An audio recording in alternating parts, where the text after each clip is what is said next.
From buying entire restaurants to building castles, these crazy expensive buys will make your jaw drop. Welcome back to our channel. Get ready to be amazed and entertained as we count down stupidly expensive things MLB Legends own. So without further ado, let's begin with number 10, Miguel Cabrera's secret second family costs millions. This next tale isn't so much a purchase as it is Miguel Cabrera's paying the price, literally, for having a secret second family. For years, the star Detroit Tigers first baseman cheated on his wife by having an affair with the owner of a flower shop. She ended up pregnant twice, and Cabrera supported his other family for years without his wife knowing. He paid for vacations to Europe, a Range Rover, a house, and more before dumping his second family in 2016 when his wife found out and threatened divorce. His ex-lover didn't take too kindly to that, so she filed a $5 million civil lawsuit against Cabrera. The court sided with her, so now Cabrera has to pay $14,000 a month, plus their mortgage, health costs, travel, property taxes, vacations, nannies, tutors, basically anything the kids want or need. Cabrera may be a multimillionaire thanks to his fantastic baseball play, but that's still one expensive mess up to clean up. Number 9, Albert Pujols opens Pujols 5 restaurant in Missouri. When baseball stars make restaurant investments, it's usually just financial backing.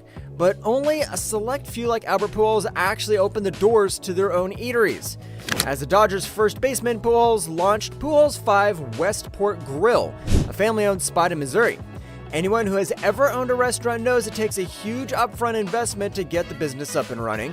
We're talking hundreds of thousands of dollars just to rent the space, hire staff, renovate, and open the doors before you ever make a dime. But the real signature touch at Pujols' Westport Grill, the 10-foot tall, 100-pound statue of Albert Pujols right at the front entrance. I'm calling it the 8th wonder of the world. Visiting Pujols 5 Westport Grill is an absolute must if you're ever in Missouri. You might even run into the Hall of Fame baseball player himself. Just look for that enormous monument greeting you at the door. Number 8, D. Gordon buys full-page Seattle Times ad honoring Ichiro. You may not think a newspaper ad costs that much, but when you purchase a full page just to honor a teammate, that's taking player appreciation to a new level.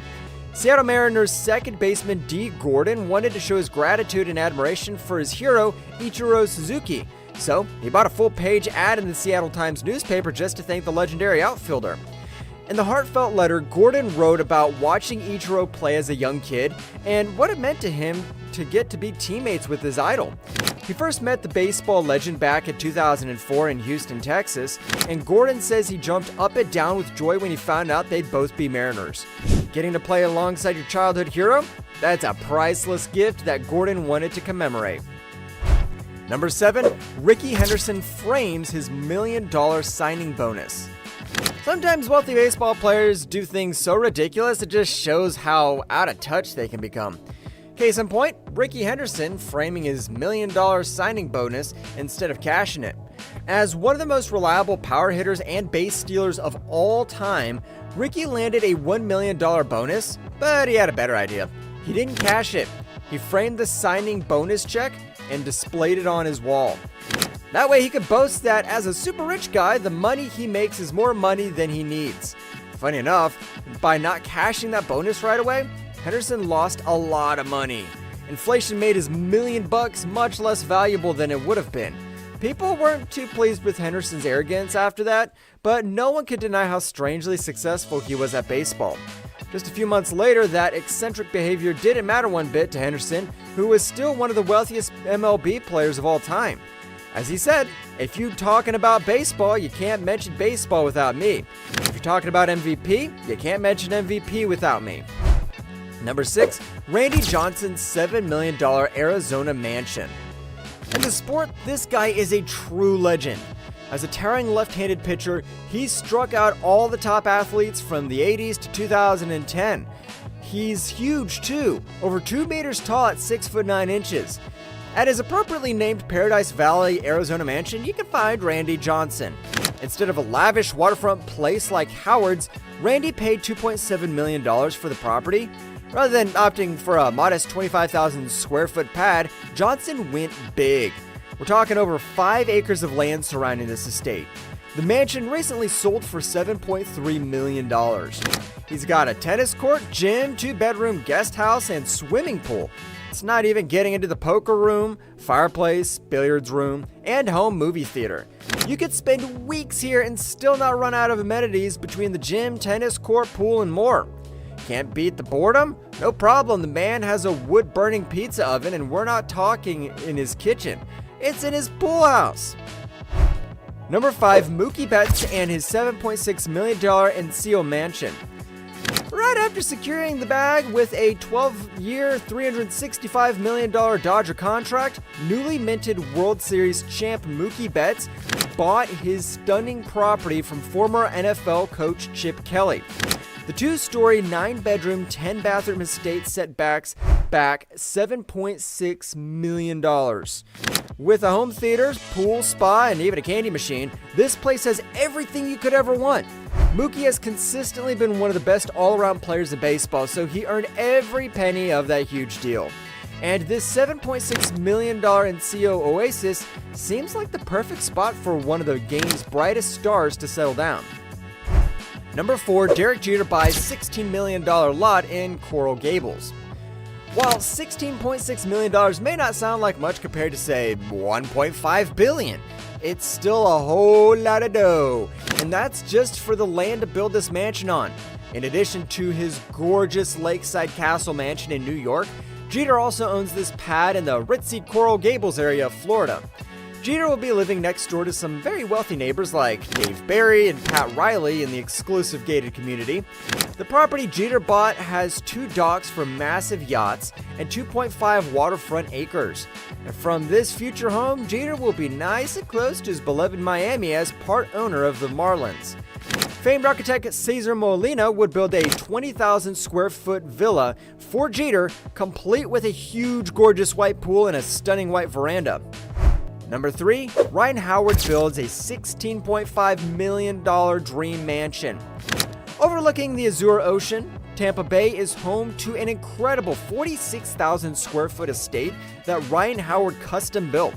With views of the water and an all-stone exterior, the appeal is immediate, but it's the over-the-top amenities that really sets this mansion apart. Howard put in a lazy river that flows right through the bowling alley and then outside into the pool. You know, because he didn't just want an ordinary pool. The master bedroom is beyond massive, bigger than many apartments, and yes, there is a full-on bowling alley inside too. Now, we don't know exactly how much he dropped to build this palace, but we do know he sold it in 2019. Number 2, Alex Rodriguez buys Minnesota Timberwolves for $1.5 billion. It takes some serious cash to buy a National Basketball Association franchise. We're talking $1.5 billion that Alex Rodriguez paid to acquire the Minnesota Timberwolves. By some accounts, A-Rod is the wealthiest MLB player in the world, but even he needed help from a rich buddy to get the Timberwolves. Rodriguez joined forces with billionaire businessman Mark Lore, and together, they now own an NBA team. The Timberwolves may not be the best club in the league. I know some of you are thinking, I've never heard of them. But they must have potential to be valued at over $1 billion. We'll have to wait and see if this crazy expensive investment by A-Rod pays off in the long run. Number 1, the world's most expensive baseball card sells for $6.6 million. What does $6.6 million buy? For one anonymous collector, it bought the world's most expensive baseball card ever sold. A mint condition Honus Wagner T206 card from 1909. Only 50 to 100 of these valuable cards were ever printed, and the one that sold for $6.6 million is the finest example known to exist.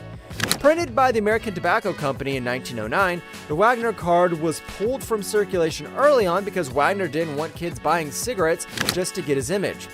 That scarce availability and the pristine condition combined to drive the multi-million-dollar price tag, blowing previous records out of the water. While Wagner never saw that kind of money in his career, one lucky collector now owns the Honus Wagner card, the crown jewel of all sports trading cards. Talk about an investment. The value has skyrocketed over the past decades. Who knows how much this rare card could be worth in another 100 years? It's insane how MLB players have so much money to spend on such luxurious items and assets. Custom mansions, mega yachts, crazy cars, and valuable collectibles. Which expensive item was your favorite? Or whose purchases were the most outrageous in your opinion? Please do let us know. That's all we had in store for today. If you had a great time and want to see more videos like this, smash the like button right now and subscribe to our channel if you haven't done it yet. We'll be back with more exciting videos. Till then, peace out.